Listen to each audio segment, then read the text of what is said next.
फिर next topic है shell company. Shell company क्या होती है? शेल क्या होता है?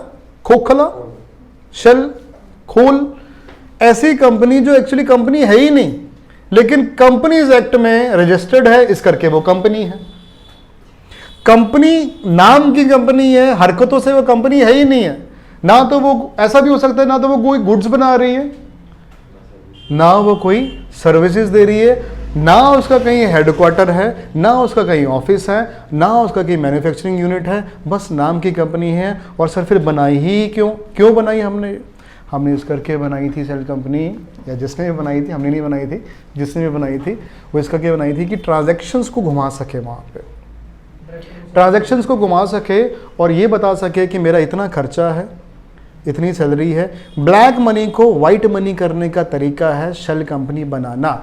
आपका वाइट मनी, ब्लैक मनी कहीं से आई, आपने क्या किया, उस ब्लैक मनी को यहाँ पे घुमाया, bills, fake bills, receipts generate की, उससे आईटीआर में आ गया, तो आपकी ब्लैक मनी धीरे धीरे क्या होगी, वाइट मनी में कन्वर्ट होगी। ये बनी हमारी शेल कंपनी, है ना। ऐसी बहुत सारी शेल कंपनीज हमारे इंडिया में भी हैं, और सिर्फ इंडिया इतना महान नहीं है, बाकी देश भी है जहाँ पे ये शेल कंपनीज अच्छी खासी फल फूल रही हैं।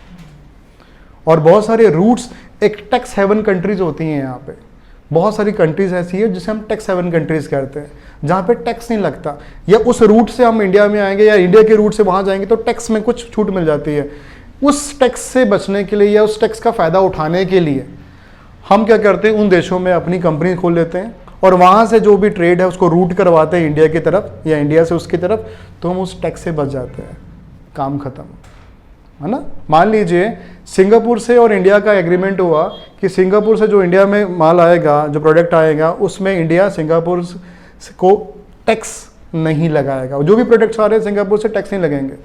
तो मैं बना रहा हूँ पाकिस्तान में माल, मैं इंडिया को ट्रेड करना चाहता हूँ, लेकिन मेरे को जब मैं देता हूँ इंडिया को तो वो बहुत हाई टैक्स लगता है। सिंगापुर के साथ मान लीजिए इंडिया के रिलेशन बहुत अच्छे हैं, कोई बायलैटरल टाई-अप्स हुए हैं एंड ऑल दैट, तो मैं क्या करूँगा, मैं एबीसी कंपनी वहाँ पे रजिस्टर्ड करवा लूँगा, और वो कंपनी नहीं है, सिर्फ पेपर्स वर्क है, और वहाँ से माल घुमाकर मैं कहाँ लेके एंट्री करूँगा, इंडिया में, और वो जो टैक्स की छूट थी वो मुझे मिल जाएगी, है ना। हमें बहुत ज़रूरी है ऐसी कंपनीज़ को पहचानना। हमें क्या, गवर्नमेंट को ज़रूरी है, और कल को आप बनेंगे ऑफिसर्स तो डेफिनेटली ऐसी कंपनीज़ को पहचानना है और उन पे लगाम लगाना बहुत ही इम्पोर्टेंट है।